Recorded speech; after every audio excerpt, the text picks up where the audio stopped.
Hello အားလုံးပဲမင်္ဂလာပါအရင်တစ်ခါအသက်တန်လေးတွေတင်ပြီးသွားပြီနော်မှတ်မိကြတယ်မလားလွတ်ရပြီလို့လည်းထင်ပါတယ်ဒါဆိုအဲ့ဒီအသက်တန်လေးတွေနဲ့မိနစ်လေးတွေကိုလိုက်ဖတ်ကြည့်မယ်လိုက်ဆိုမယ်နော်တာအာ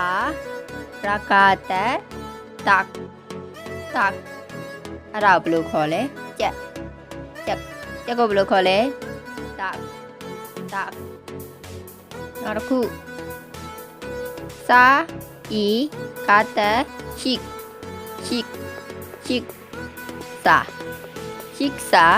စာဆိုတာဘာလဲအစာကိုဘယ်လိုခေါ်လဲချိစာနောက်တစ်ခုစာအီကာတချိတာအာငါတတန်chích tán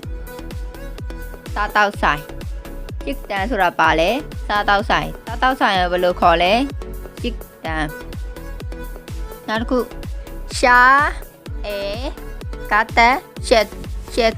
စာအုပ် check ဆိုတာပါလဲစာအုပ်ကိုဘယ်လိုခေါ်လဲ check ရမယ်နော်နောက်တစ်ခုE rakata ik rakata iktaစာဖတ်တီ ikta ဆိုတာဘာလဲစာဖတ်တီကိုဘယ်လိုခေါ်လဲ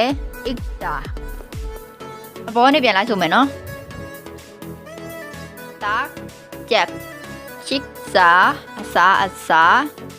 ချစ်တန်စာတောက်ဆိုင် check စာအုပ် ikta စာဖတ်တီနောက်တစ်ခု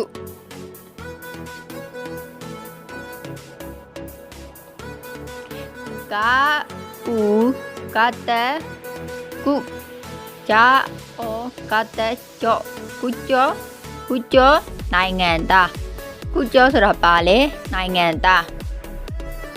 ကိုကိုရီးယားလိုဘယ်လိုခေါ်လဲကုကျော်မှတ်မိမယ်နော်နောက်တစ်ခုဟာအာကတဟက်စာအေငါတစိဟက်စိကျောင်းသားဟက်စိဆိုတာပါလေကျောင်းသားကိုဘယ်လိုခေါ်လဲဟက်စိနောက်တစ်ခုမာအိုကတမုတ်စုလက်တမမုတ်စုဆိုတာပါလေလက်တမရမယ်နော်လက်တမခဲကာဦးကတကုခဲကူထိုင်နောက်တစ်ခုကာဂျာအိုကတကာဂျုတ်မိသားစုကာဂျုတ်ဆိုတာပါလေမိသားစု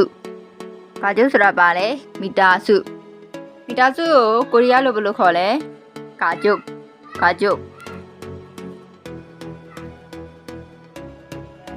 ပါအာကတ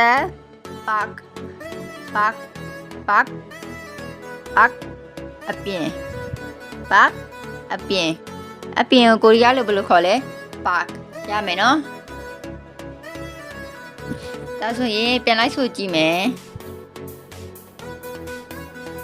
တက်ချက်ချစ်စာအစာချစ်တန်စားတောက်ဆိုင်check စာအုပ် ikta စာဖတ်တီကုကျော်နိုင်ငံသားဟက်စိကျောင်းသားမုတ်စုလက်တ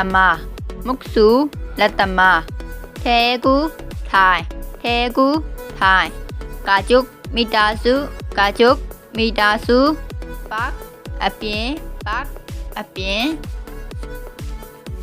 ကဲရမယ်နော်ဒါဆိုရင်ကတ်တက်မီနစ်လေးတက်သွားပြီနော်ဗီဒီယိုမှာနတ်တက်မီနစ်လေးတွေတင်ပေးမယ်ဒီနေ့တော့ဒီလောက်ပါပဲ